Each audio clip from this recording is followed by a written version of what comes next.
Hello, my name is Ali Sekban. I'm a professor of computer science at Tennessee State University. In this video, I'm going to show you how you can create arrays and use them in Java programming language. We'll talk about multidimensional arrays, and we will also talk about enumerated data types. I hope you enjoy. Okay, let's get started. This is for Comp 3110 Java programming language class, and the topic is arrays and enumerated data types. So what's an array? Arrays are data containers, and they're important data types in Java, data structures in Java. They contain data items of the same type. And arrays are considered as objects. And array object contains a number of variables. This may not be very clear to you, but in the next slide it will be. They are called components of the array. And if the number of variables is 0, then we say that the array is empty. And the variables contained in an array do not have names, and they are accessed using non-negative indices. Indices start from 0, and they're all positive indices. Let's see with an example.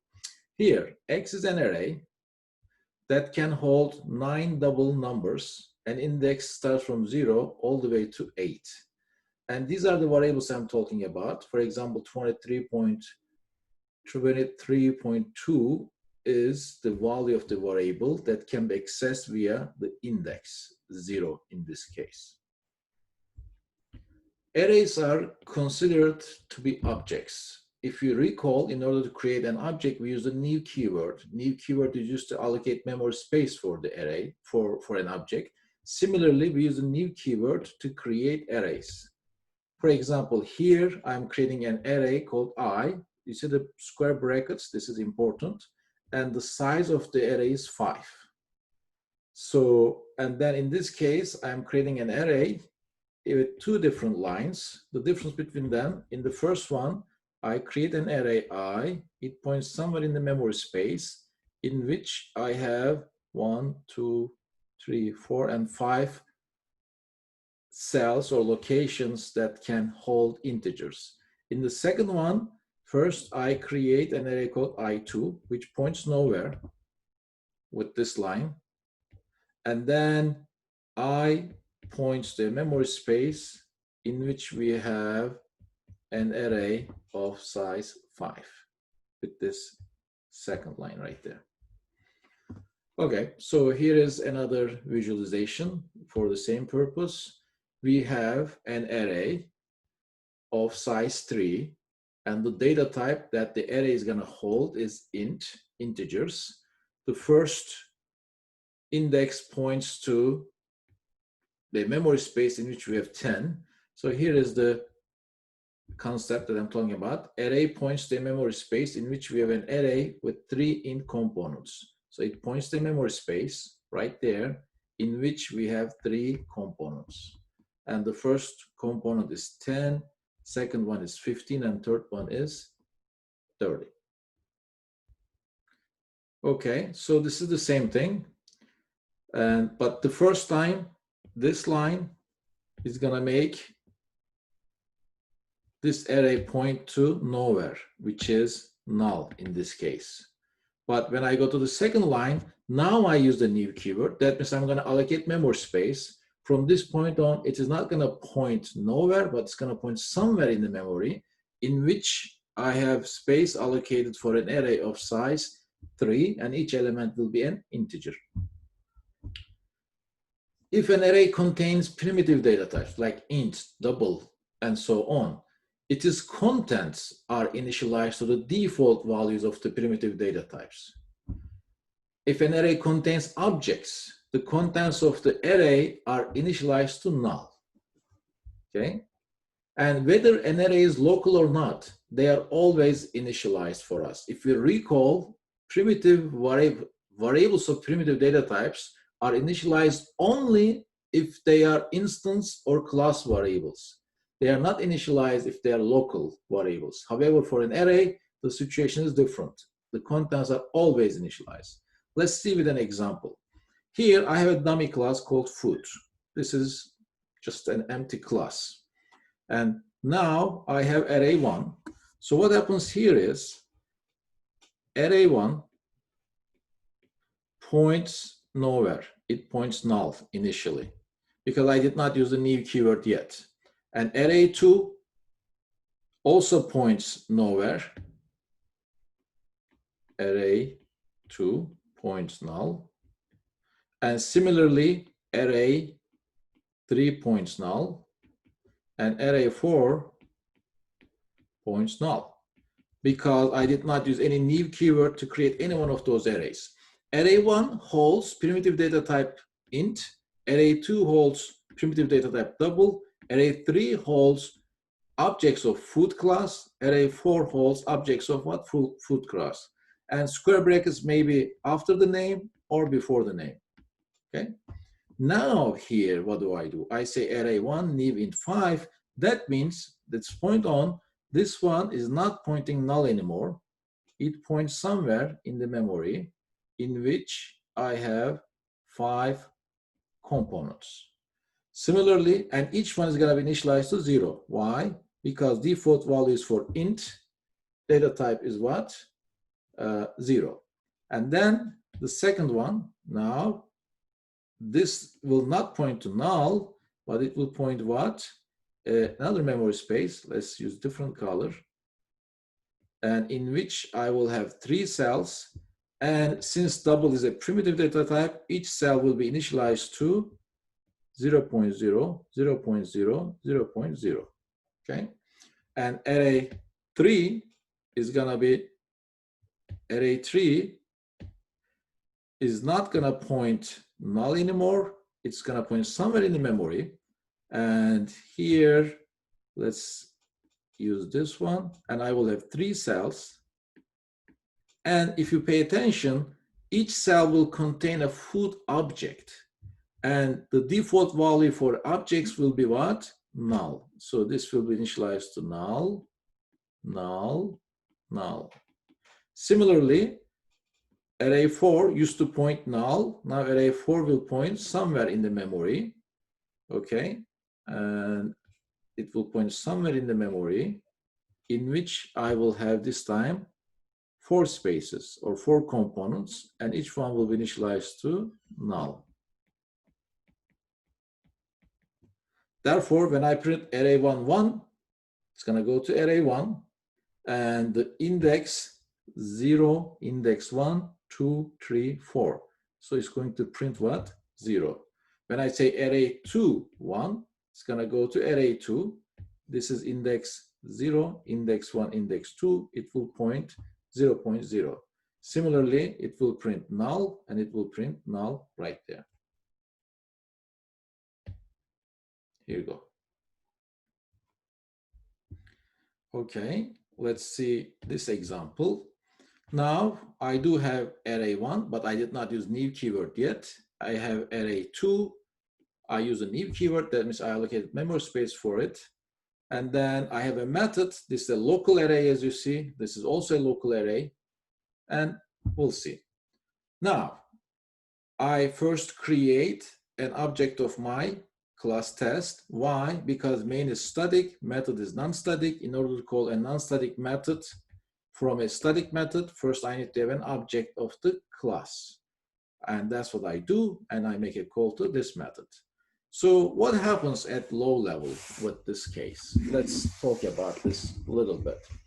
So here, the first line right there, I'm going to create array 1. It points nowhere in the memory. It points null. Okay. Then I create array 2. Sorry.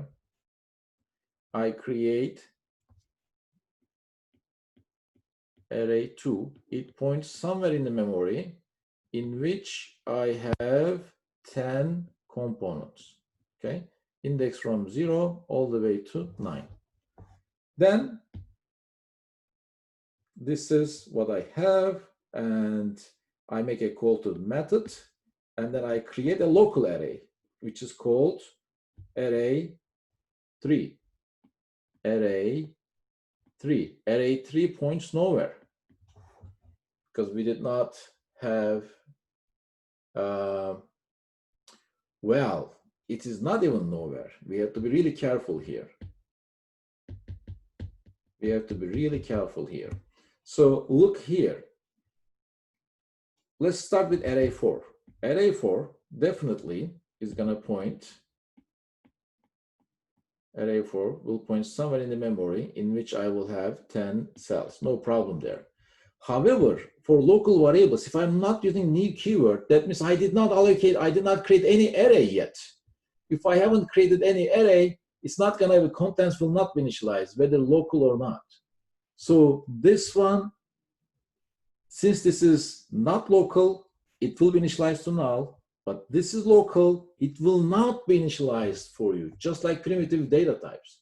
However, if you create a local array, the contents of it will be initialized for you. I just want to make a distinction there.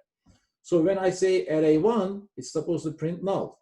When I say array 2, 0, it's going to go to the first element of array, which is initialized to 0. It will print 0. If I say array 4, 3, it will go to index 3, which is also initialized to 0, and it will print 0. However, when I say array 3 is local. We didn't use a new keyword. That means we didn't create an array.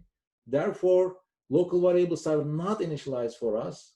And array 3, you cannot refer to something that has not been even initialized to anything, including null. So that's a compile error.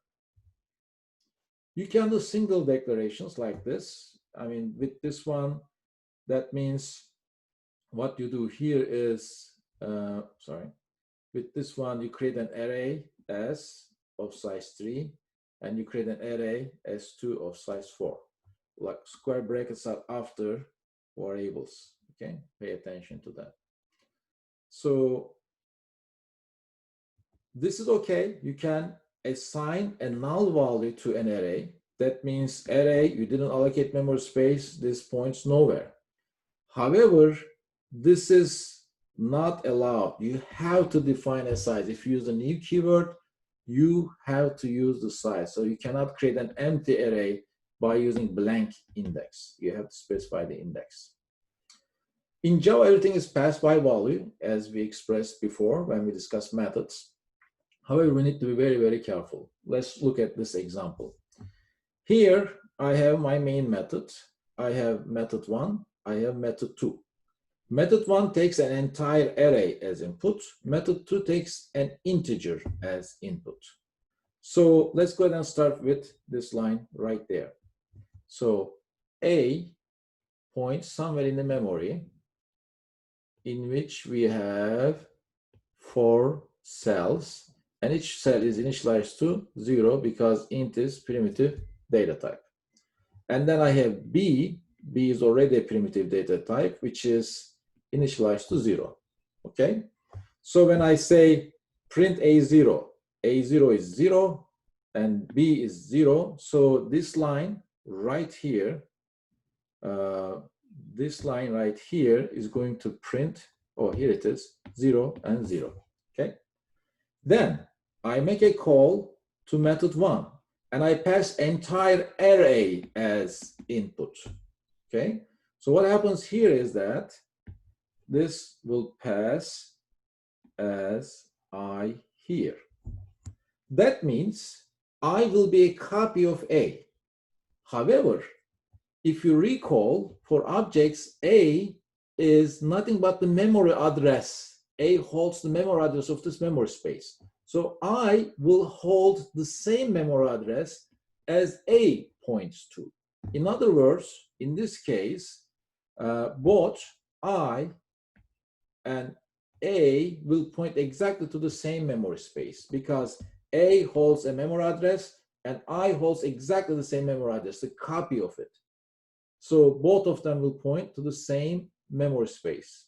And when I say I index 0 is 5, go to the memory space where I points to and change the value from 0 to what?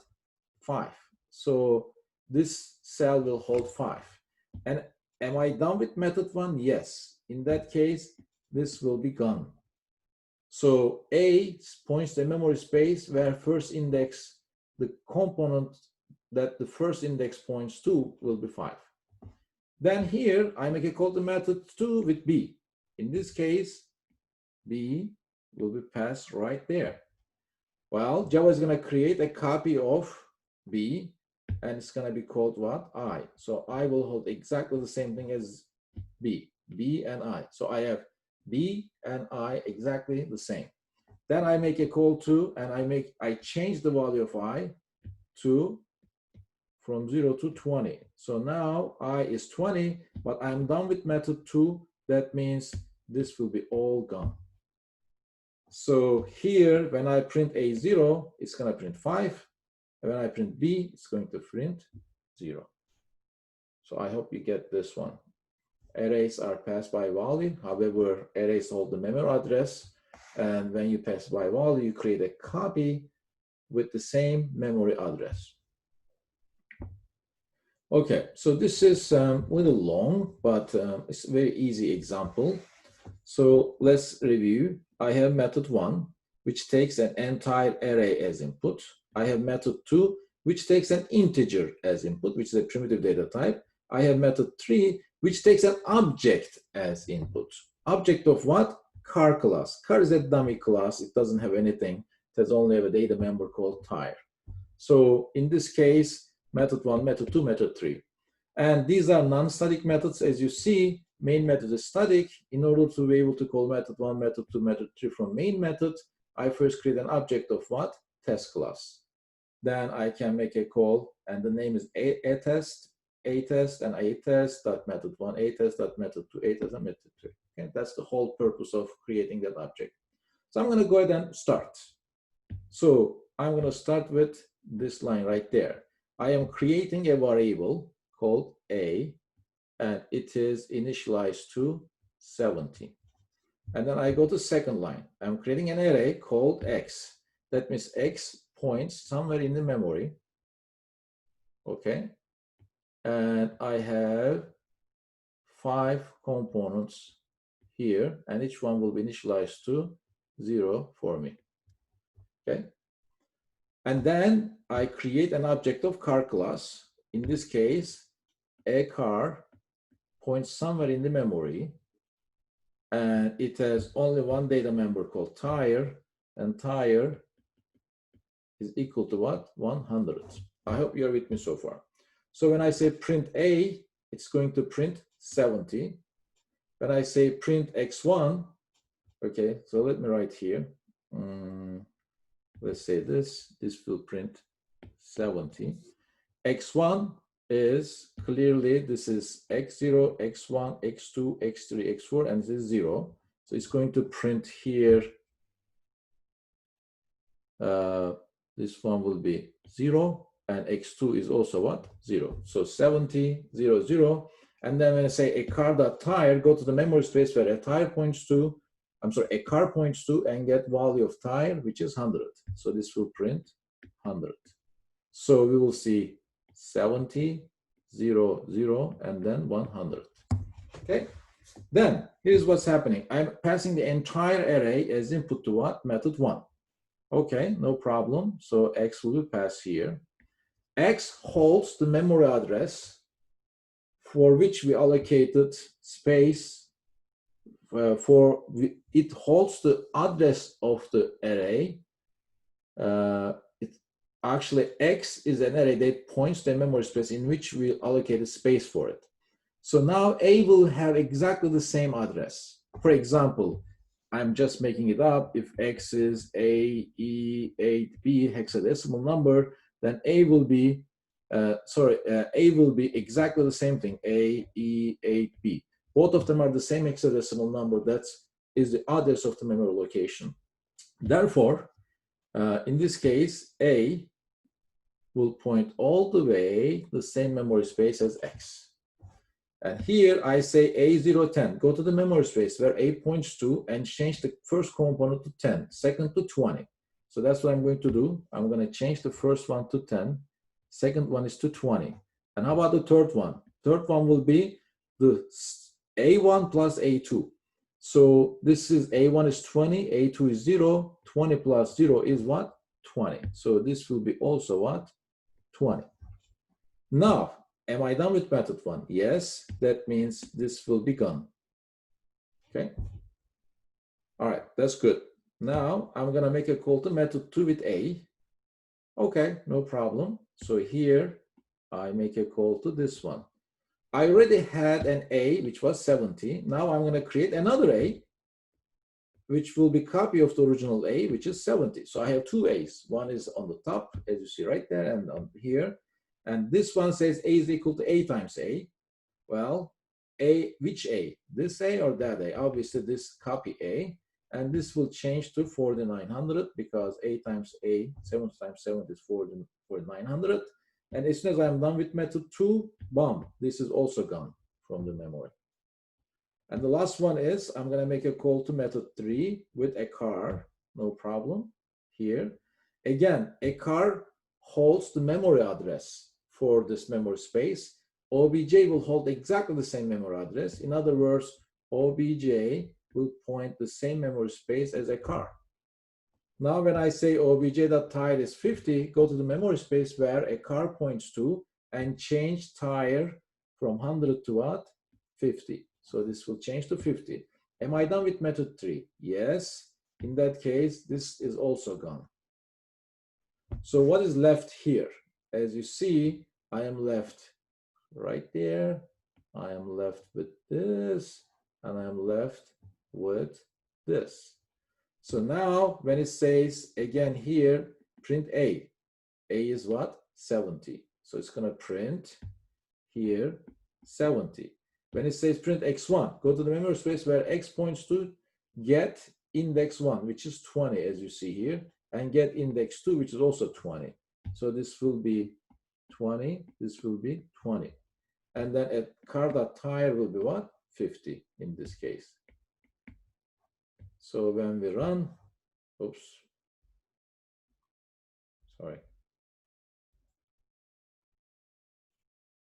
Yeah, here, when we run this, we are going to see 70, 0, 0, then 70, 20, 20, and 50. Okay. So multi-dimensional arrays. It's very simple. And first dimension represent the rows, the second dimension, the columns. I know this is a little bit fuzzy interpretation, but we'll see with examples. Here, two-dimensional array. I have square brackets. Again, it can be after or before the name. So this tells me that I have an array of arrays. For example, I will have an array that will have 3 cells, and each cell will hold 3 elements. Here, I say I'm going to have an array of 5 cells, and each cell will point to another array of size not known yet. Okay, but this is not allowed. You cannot leave the first one empty and second one 5. This means I'm going to create an array of unknown size, and each component will refer to an array of size 5. This is not allowed. Here, the difference is that I'm going to create an array of size 5. Each component will point to another array of unknown size. That's a difference. So here, what we have, okay, two-dim array points to a memory space in which we have an array of 3 components. Why 3 components? Because this is the first component, this is the second component, and this is the third component. And each component points to an array with 3 int components. So here is what I'm saying. Two-dim array is going to point to a memory space in which I have 1 comma here, 1 comma here, so I have 3 components, and index from 0, 1, 2, and each component points to another array of size 3 of ints. So this holds an array of size 3, it holds 1, 2, 3, and from this point on, if I say two-dim array 0, two-dim array 0, two-dim array gives the memory address of this location. However, two-dim array 0 points to another memory space where we have an integer array. So two-dim array 0 holds the memory address of this array. Similarly, I have that and I have that.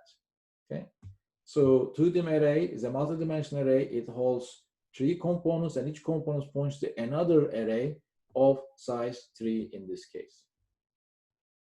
For example, if I say two-dim array 2, 1, well, it says go to the first, go to this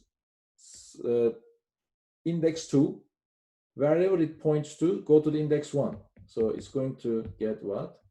This one right there. And they may have different size columns. That's perfectly okay. For example, this tells me that I have, let me see. Yeah, here you go. Let's go to this example. Here, I have array. Array points to a memory space in which we have an array of 4 components. How do I know? Because right there. And each component points to an array of int of different size. So here, this one points to a memory space in which I have how many cells? 4 cells. And each cell will point to a memory space in which we have an integer array. But do I know the size of each one? No. But here I say array 0, go to this one, it is this cell. This cell will point to a location in which I have an array of integers, and how many cells do I have? 10. Index from 0 to 9. Similarly, this time array 1 is another array. It points to another array of size 14, another array of size 13, another array of size 2. Okay? And you can create a nameless array, just like this as anonymous array. You can create an array and you can initialize it to wherever it is. There are certain uses for this. Okay, so what's the difference between this one? For example, here, when I put the square bracket here, what does it mean? It impacts all of the rest. For example, here, this means this 2, array 1 is an array of integers, array 2 is an array of integers, array 3 is a double array, multi-dimensional array. One square bracket from here, another one is from here. These two are equivalent. Okay, this impacts all of them, but square brackets after the names impacts only for that particular named array. Okay, when you create an object, an array object, you cannot change the size. Once you define the size of an array, you cannot change the size. But what's happening here? Let's see right here, the same example. Okay, first, I have an array of I. As you see here, I is an array that points to a memory space in which I have 5 components, and index 2 will be 3, so I change this to 3. Then I have an array, I call it J. J points somewhere else in the memory. How many indices do I have? 6. Index 2 is changed to what? To 6 right there. So what happens here when I say I is equal to J? Well, when I do that, I no longer points this one. It's not going to point there, but it's going to point to this memory space. Why? Because I'm assigning J to I. I used to point there. Now I is going to point exactly the same memory space as J. And what happens to this object right there?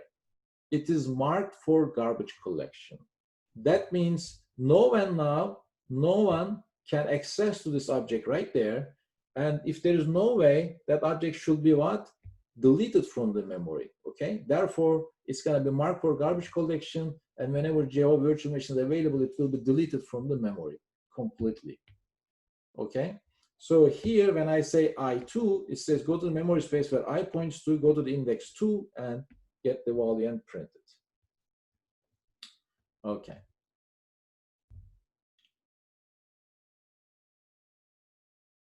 Well, we are going to have a detailed treatment of exception handling as a separate video lecture, but all you need to know for this point is that an exception is an indication of an error. Let's look at this example, what kind of errors that we have. In this example, as you see, I have an X point somewhere in the memory in which I have cells from index 0 all the way to index 9, okay? So, and each cell is initialized to what? 0. What am I trying to do with this for loop? Starting from I0 all the way to I10, you see?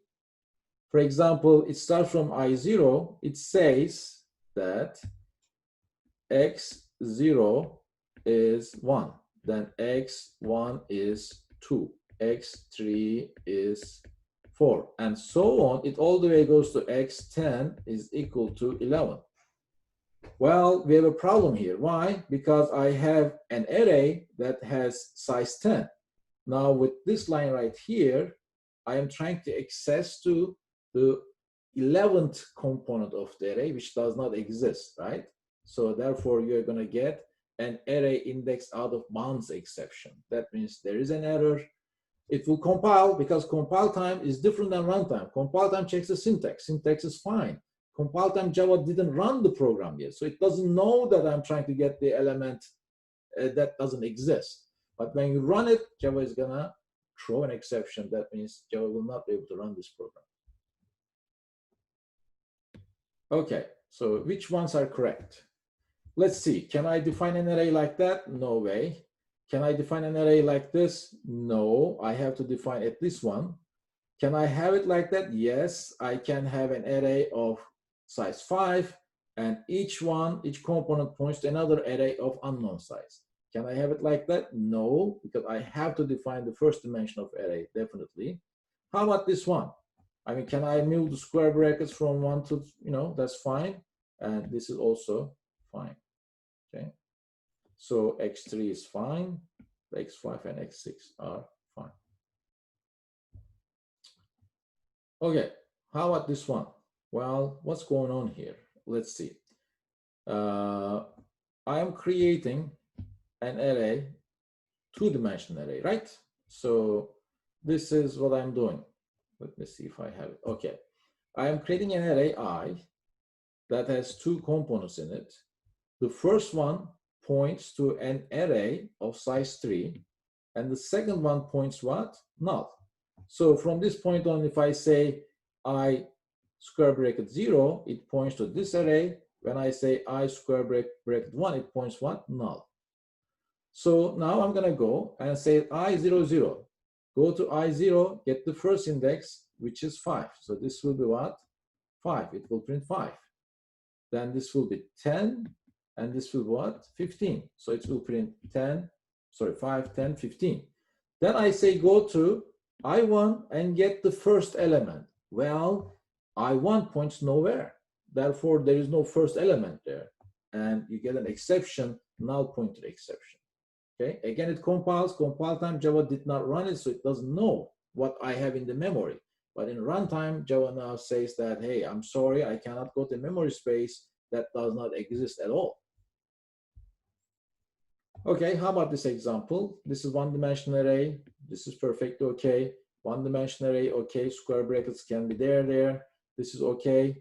You see, I didn't use the new keyword, but I have left brace and right brace. That means F is an array that points to memory space in which I have 3 cells, and they're initialized to that.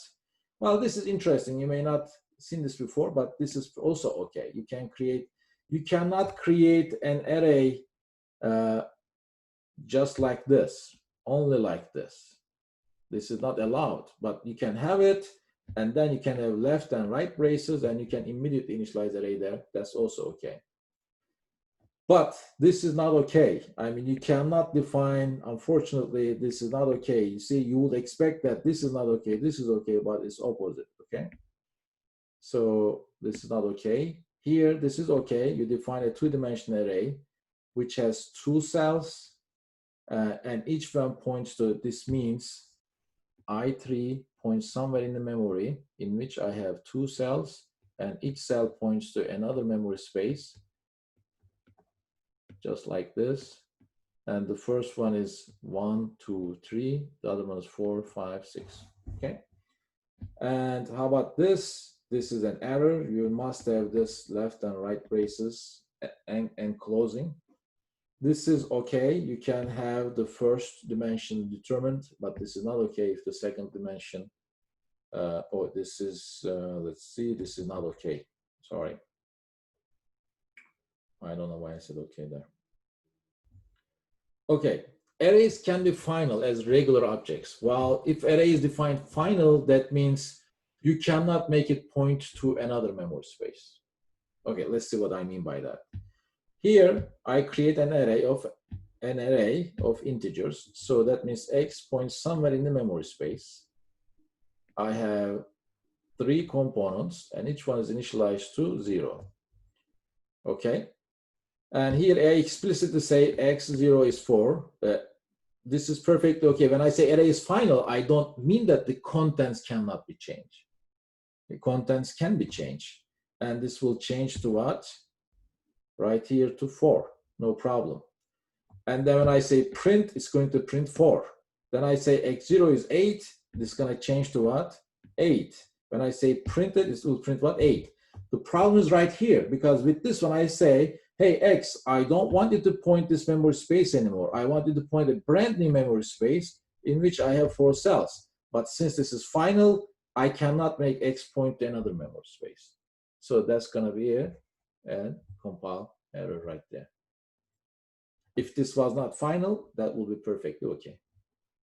Okay, enhanced for statements. Well, this is very handy, it's very useful. You can iterate through the elements of an array or a collection without count, like int I from 0 to I less than some number and so on.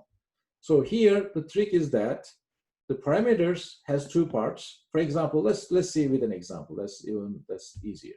So I have an array called A points somewhere in the memory, and I have 4 components, 1, 3, 5, and 8, okay? Now, this is the enhanced loop, enhanced for loop. First of all, what's the type of array? Int. So this counter, I mean, this parameter that you're gonna have must be type of int, the same data type as array.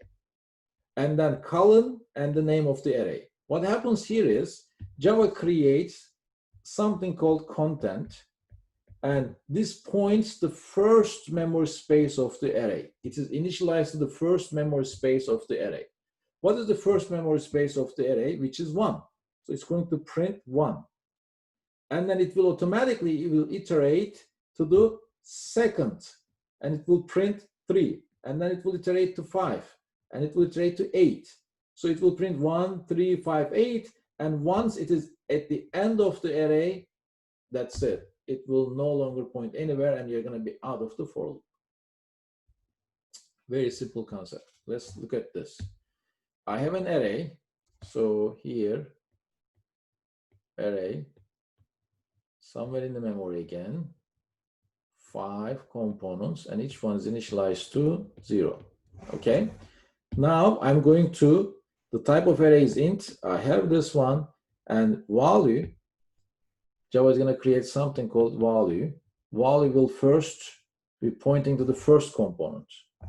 And then I'm going to print that first component 0. It will iterate to second one, third, fourth, fifth, until what? There are no more components. So it's going to print those 5 zeros.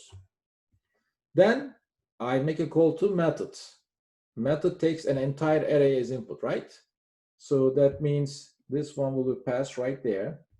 In other words, array holds the address, memory address of this memory space, and A will hold exactly the same memory address. In other words, A will also point this memory space right there. So what am I doing here? I have a regular for loop, and this goes from 0. Length. Length is an attribute of an array. So basically, a.length in this case, go to the memory space where A points to, get the size of that array. In this case, the size is what? 5. So it's going to go from 0 to 4, because this is less, and it will change, it will increase the contents by 10. So everything will be increased by 10.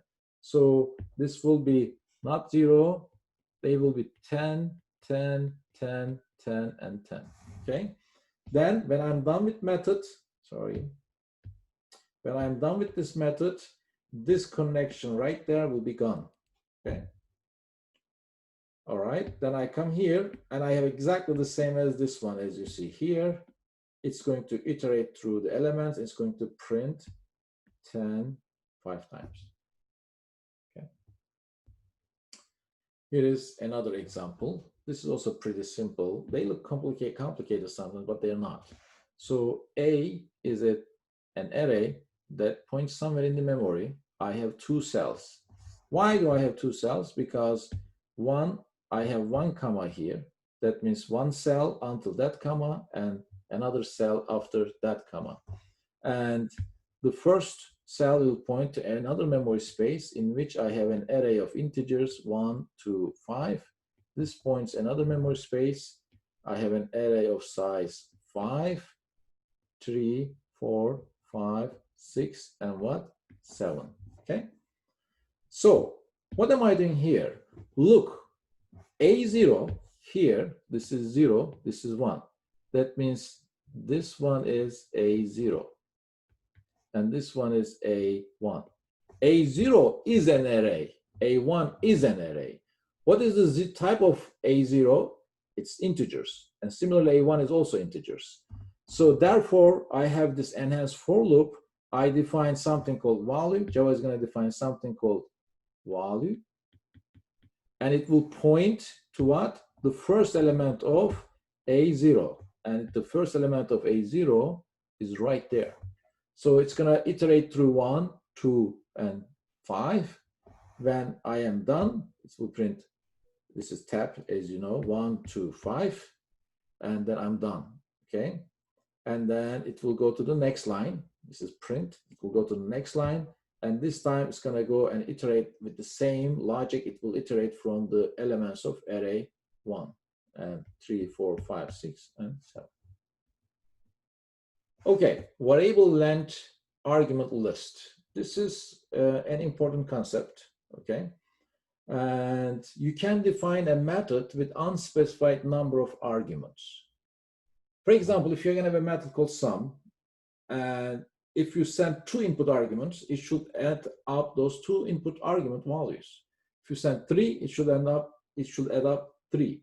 So you don't know, how many arguments that you may want to send later as input. So in that case, you just specify with 3 dots. So let's check it. Let's look at this. Here I have a method int ... num. Okay. And I'm going to go very briefly here. A is 1, B is 2, C is 3. So I'm going to go. I have a variable called A, which is 1, B, which is 2, and C is 3. So when I say print A, B, C, it will print A is equal to 1, B is equal to, C is equal to what? 3.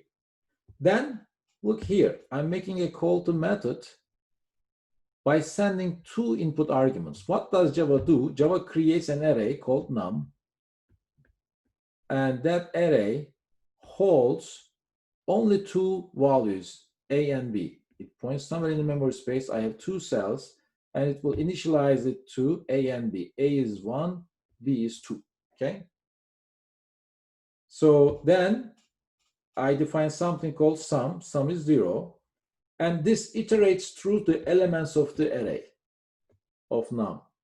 And it adds sum was 0, it adds the first element first, and then it adds the second element, so 1 plus 2, 3. And then it returns 3. So it prints 3. But second time, when I make a call to method, I send ABC as input. This time, it will create another array called again num, but instead of 2, it will hold what? 3 elements. It will hold 1, 2, 3, and the sum of 1, 2, 3 will be what? 6 in this case. So the trick is that variable input length argument is nothing but an array for you. Java will create an array for you depending on the number of input arguments that you call the method with. Method overloading. Well, you have to be a little careful here. If you have 2 methods, like a method method. If you recall, in a single class, you can have multiple methods with the same name as long as they have different signatures. The signature of this one is method underscore x underscore int. This one is method underscore byte array. So they have 2 different signatures. But what happens here if I make a call to method with 2 bytes as input? See, this is byte, this is byte. Well, we know that byte is an int. So my question is it going to call this method or is it going to call this method? Even though this is a byte array, these are int, it will pick the first method, okay? So it's going to make a call to here 1. If there's a method with predefined number of input arguments, and if the input type is suitable for it, it will make a call to that method. However, if I did not have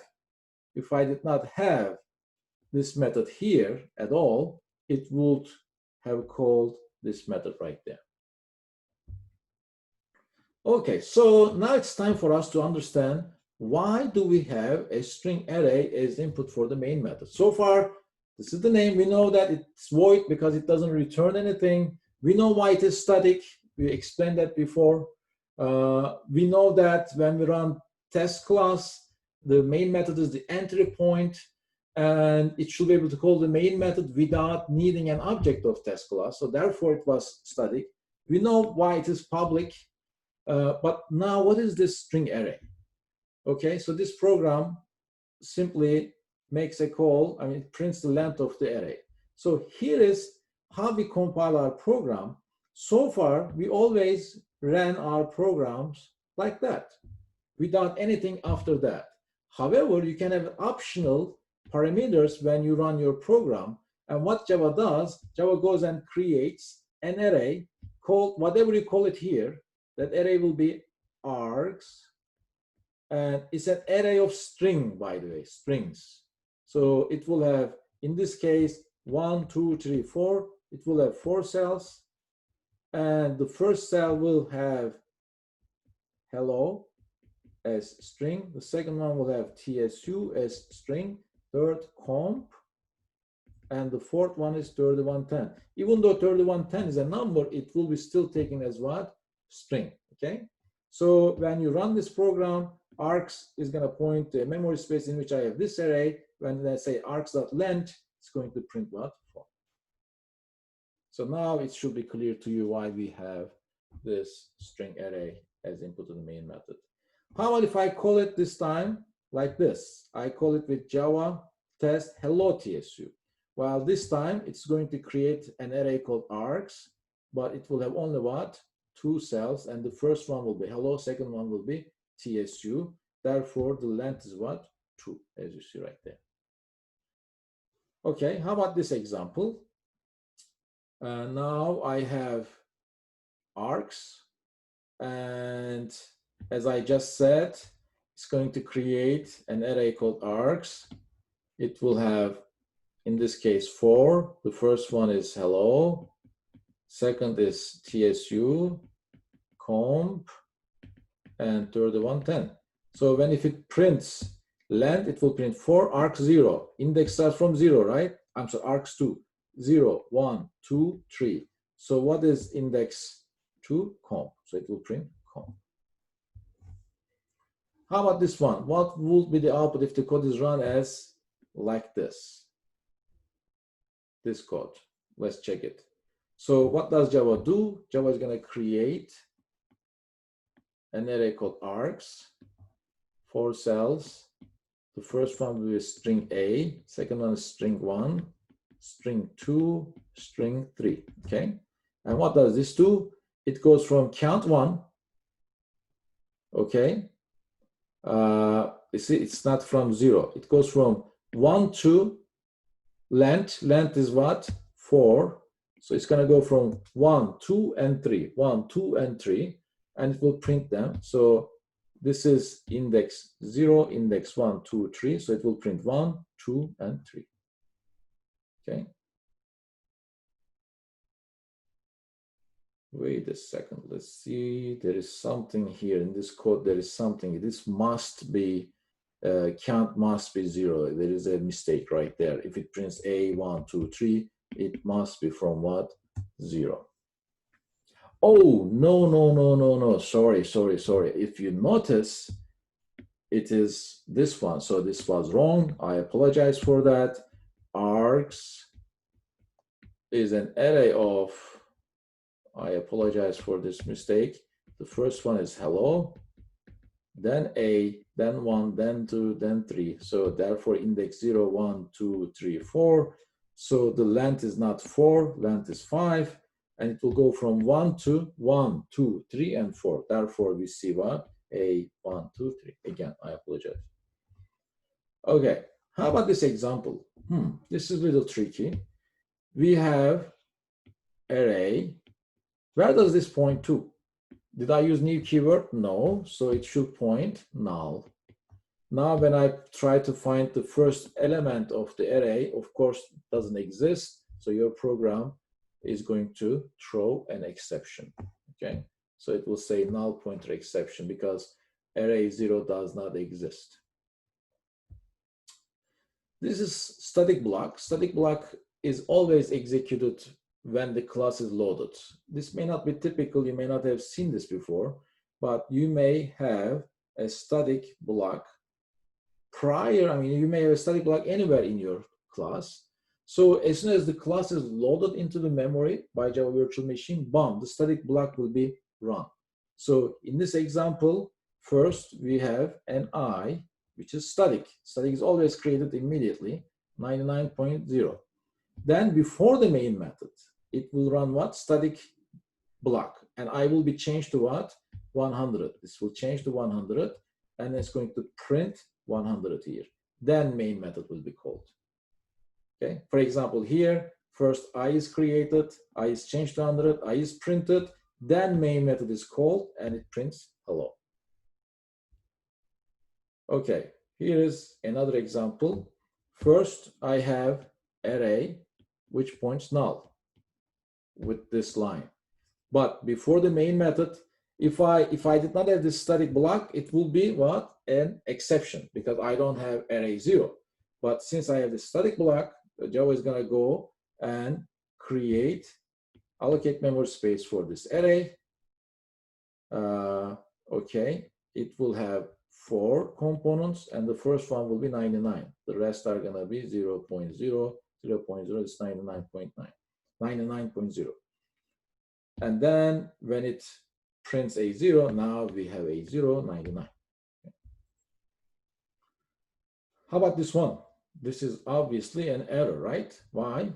Because initially this points null, and I did not use the new keyword anywhere in the static block. That means I did not create my array yet. Therefore, when I try to refer to an element of array, it will be an exception. Okay. How about this one? There is no problem in this one. Here, I create an array. I allocate memory space. First, I have 4, and each one is initialized to 0.0. And then I go to the static block, and the first one is changed to what? 99. And then when I refer to it in the main method, it is 99. All right, right there as well. Okay. All right. Okay, how about this one? Now I'm going to make it a call. If I run it with java.test5, what does it print? When I print it, and I run, the class name is java.test5, when I run it like that without no input parameters, args is simply going to be what? Args will be null. Okay, so there's no args created for me. So length is what? There is no length. Okay, it is 0. So it's not going to print anything. However, if I run it just like this, A, B, C, that means args is not null.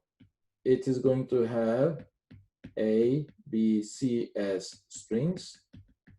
And then it's going to go loop through the elements, and it's going to print A, tab, B, tab, C. Okay, so you guys tell me, what can I put here XXX so that it will iterate through the elements of the array? Okay, so this is easy. I have an array right there, and each one is 1.5, 2.5, 3.5.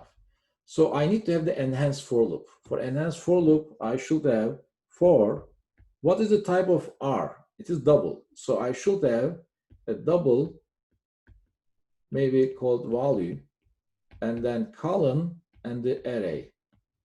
If I do that and system.out.println d, first value will point to the first element, print it, go to second element, print it, third element, print it, and it will be done.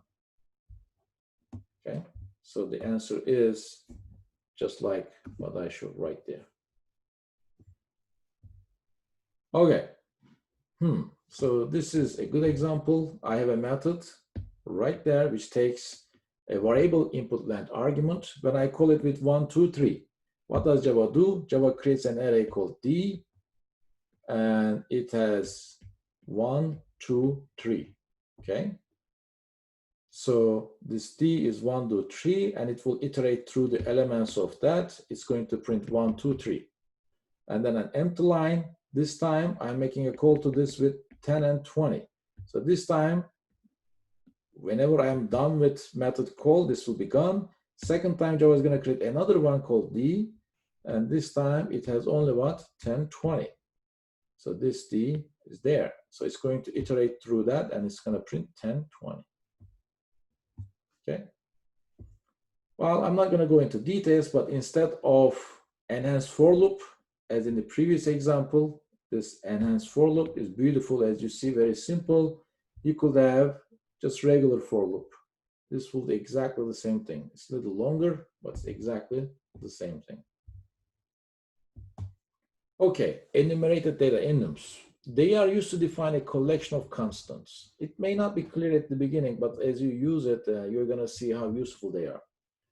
So if you have a collection of constants that will never change, you can place them in a single location and give meaningful names to those constants. And they are special classes. Enums are classes, but they are special in some sense. Since they are classes, they are reference types, obviously. You use enum keyword to declare them. And you may optionally have constructors and methods, but when you have constructors, you may get an impression that I can use new keywords to make a call to the constructors. In this case, no, you cannot use new keyword to call constructors. I'll tell you how. They are always implicitly final and implicitly static. All the types are implicitly final and all the constants are implicitly static. So enums restrict a variable to take one of the predefined values. So this enables you to minimize the programmer errors, actually. So therefore, it provides compile time safety. And you can define enums as a class member or as a separate class. I will show with examples. But you cannot have local enums. You cannot define enums in a method. You can have an optional semicolon at the end. And by the way, there is a class called enum under java.lang package, and all the enums implicitly extends from what? This class. So enum is the superclass of all the enum data types that you create. Here is our first example. Well, I just made this one up. Sonar sensors are commonly used in robotics, and sonar sensors are used to determine if there's an object in front of us. And if we have an object, it can tell us how close we are to that object. And here I define, this is my class, test 12. I have a class called sonar distance, but I also have something called enum distance. Well, this is enumerated data type for me, okay? And the name is distance. It will have 3 constants, very close, close, far away. By the way, static final constants are always defined. The common convention is to use capital letters. So when you see something with capital letters, that's most likely final and static defined somewhere. So, and we said that enum, all the constants are final and static by default. So this has 3 constants defined in it, very close, close, far away. And then I have a class distance, sonar distance, and dist is an object of what? Distance class right there. So what am I doing here? Look, I'm creating a sonar object. Which constructor do I use? The default constructor of this. So here, Java is going to go and create an object called sonar. It will allocate memory space for it. And it has only one instance variable called distance or dist. So it's going to have dist, okay? That's basically what it is. This will be initially what? Null. But then I have this, sonar.dist will be, sonar.dist will refer to distance.close. So this is no longer null anymore. It's going to be close. Okay. Okay.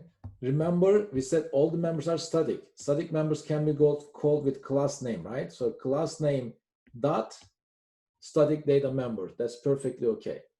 All right. So dist can be one of those 3, And in this particular case, this is going to be close. So when I say sonar.dist, it's going to print close.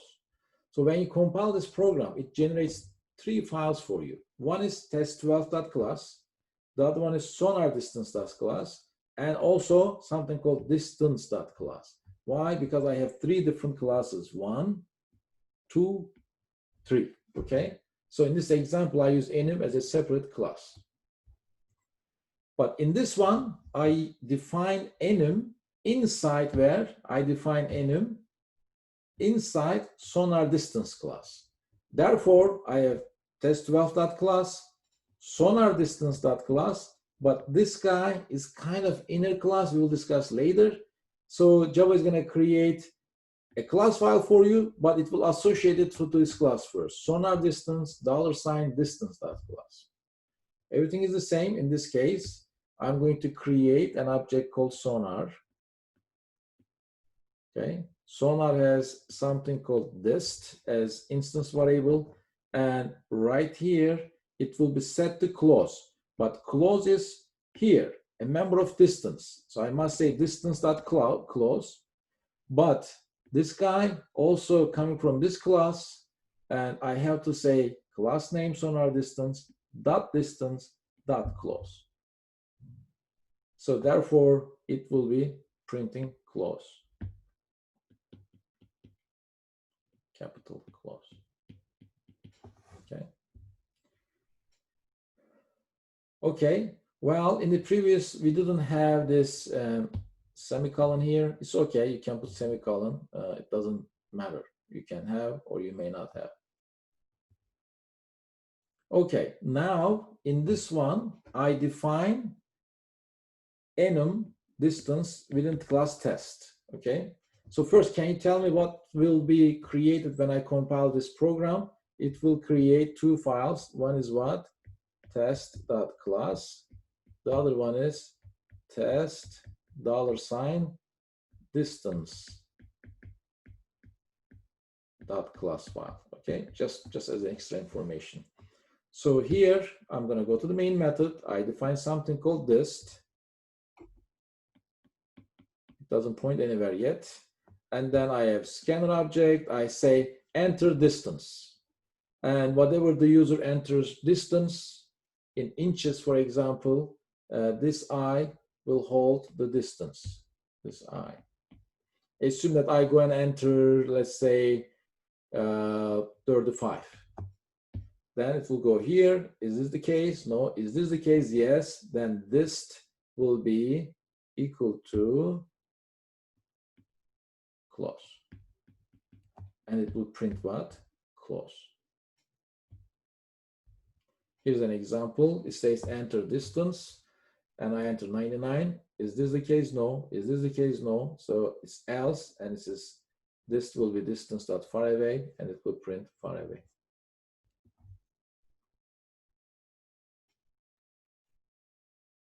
Okay, now what is this? In the previous one, we defined this enum inside the class, but this time I am defining this enum inside a method. You cannot do it. Okay, enum types cannot be local. You cannot do that. Okay, so what's the use of constructors? This is a little interesting. So first, here's a more detailed, explicit definition for distance. I have more detailed description right now.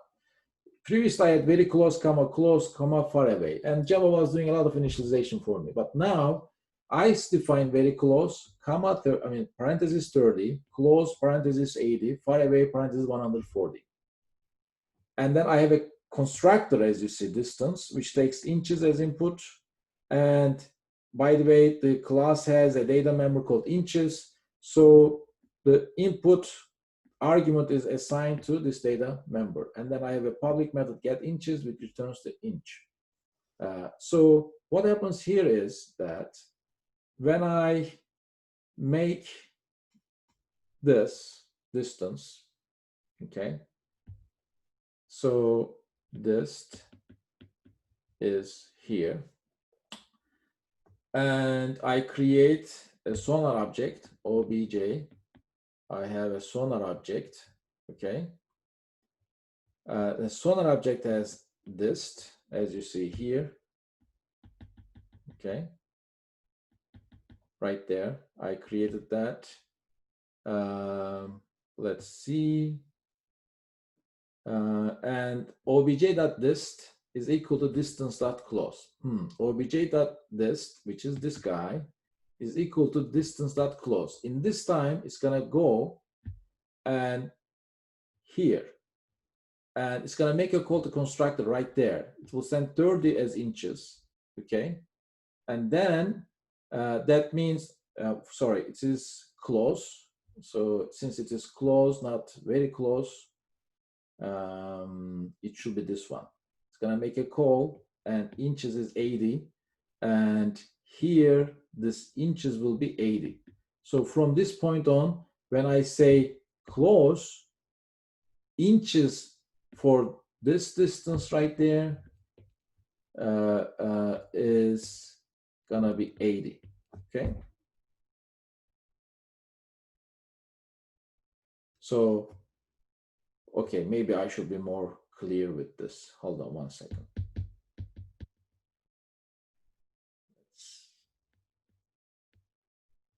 Let's clear all first of all. Okay, let's be more precise. Here, obj.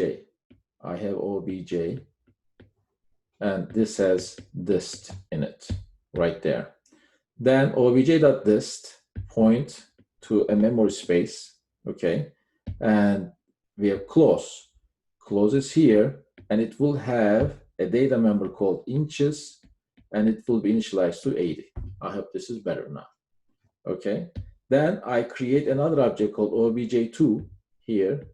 Obj2 points somewhere in the memory in which I have dist, and then this dist points somewhere else in the memory, and I'm making the call with what? Very close, 30. So inches for that will be what? 30. So inches will be 30 here. Then when I say obj.this.get inches, go to the memory location obj points to. Go to the memory location where this points to, get the inches there. So it's going to print 80 in this case, and it's going to print 30 in this case.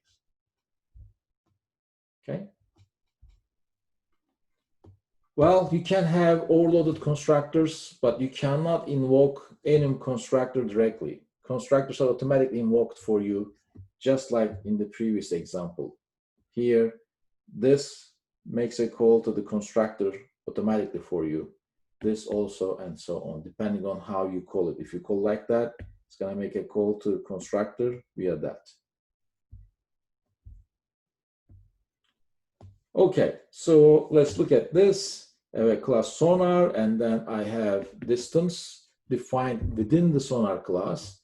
I have robot. First of all, is this okay? Can I create an object of distance like this? Sonar.distance, this is equal to sonar.distance.close. This is perfectly okay. Close is a static member of distance, so I can refer to that, okay?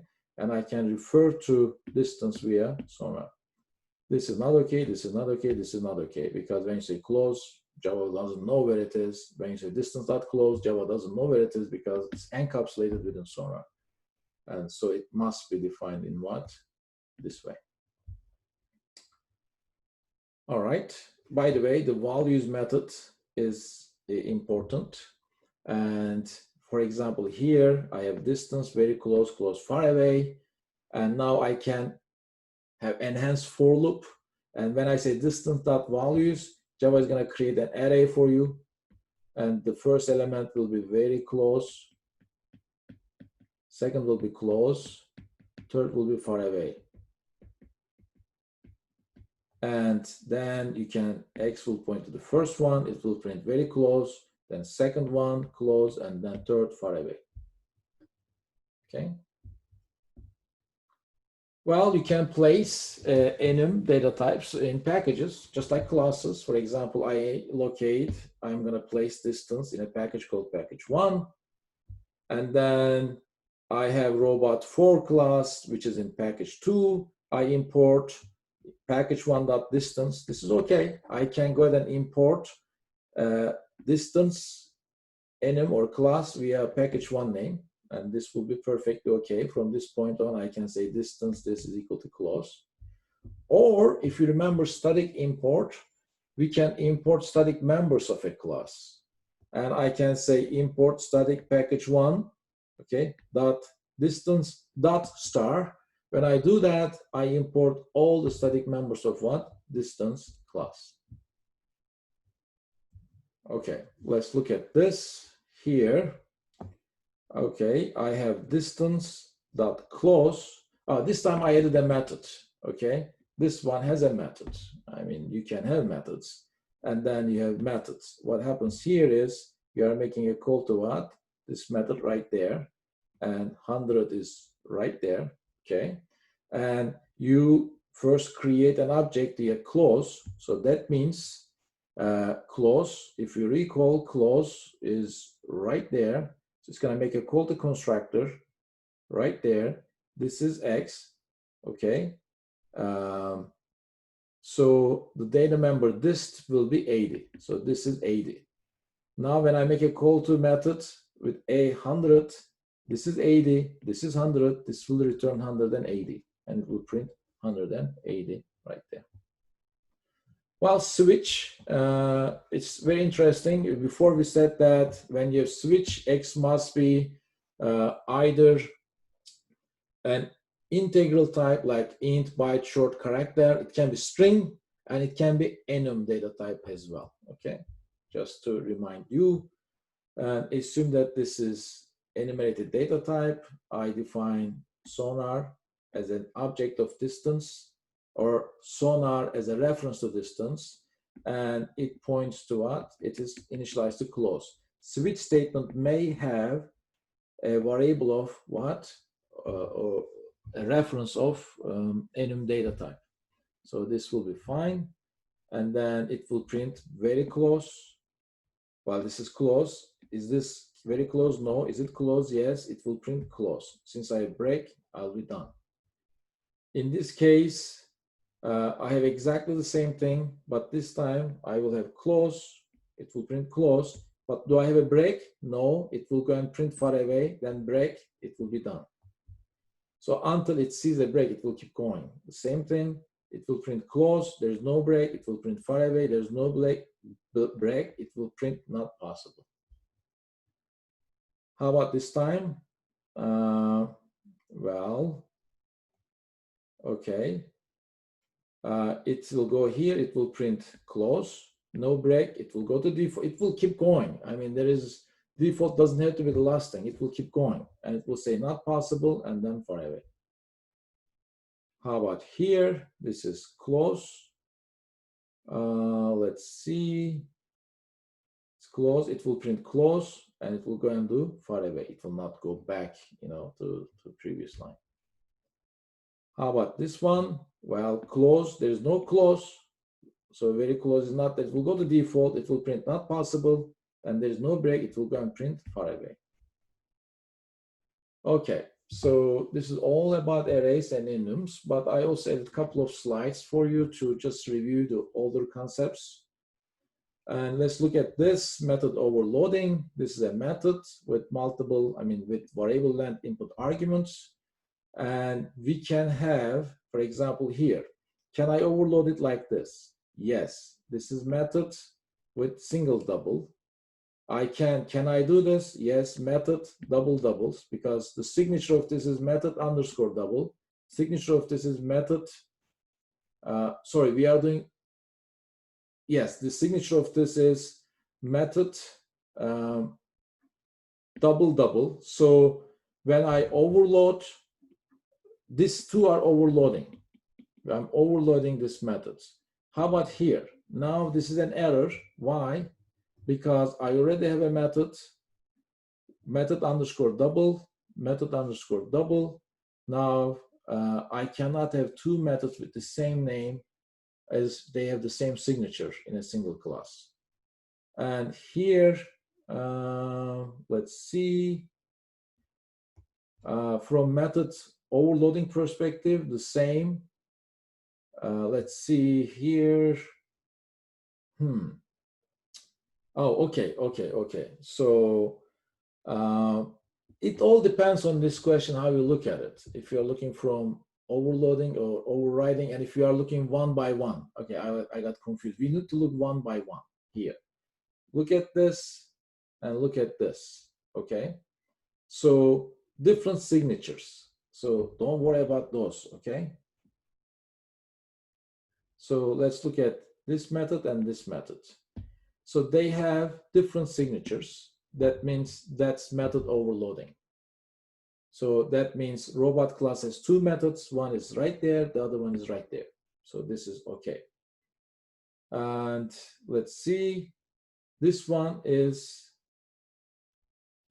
method overloading as well. Okay, I apologize for confusion in this one. Actually, this is pretty simple.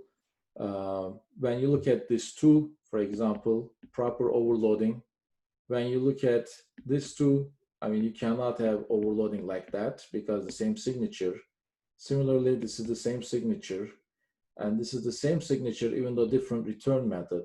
And when you look at if this is overriding, in this case, this cannot be overriding proper because of excess identifiers. It needs to be less restrictive, if you recall. And public, private, public protected is going to cause an error there. How about this? This is an error. Why? Because switch statement right there cannot take double as input. It must be an integral type. How about this one? Well, this is interesting. Byte is accepted, but 224 is not in the range of byte because byte is from -128 to +127. So this will be an error. And you cannot have two cases the same. 1313 is going to be an error. Okay. Well, here I have a for loop and I put a label and I call it default. That's an error because default is reserved keyword. You cannot use reserved keywords for labels or for any other purposes. This is an error. Why? Because here this is an assignment. If statement is probably you meant x equal I divided by j. You have to compare. It needs to be the input to the if should be either true or false, a Boolean statement. Well, this is interesting. See, while true means this is an infinite loop because while true means you keep going in the infinite loop and there's no break statement anywhere in the loop. Therefore, Java will say that this is unreachable statement and it will not compound. Okay, how about here? What's going to print? This time, this is unreachable because when I say while false, that means we will never get inside. So if we are never going to get inside, why do you have anything inside the while loop? So that's going to be unreachable statement, and Java does not like those kind of things. And again, this is an error because you have equal. Okay, so this was introduction to arrays and enumerated data types. It is nothing. I mean, it's just creating multi-dimensional arrays and also focusing on enumerated data types. I hope you enjoyed it, and we'll see you in the next video.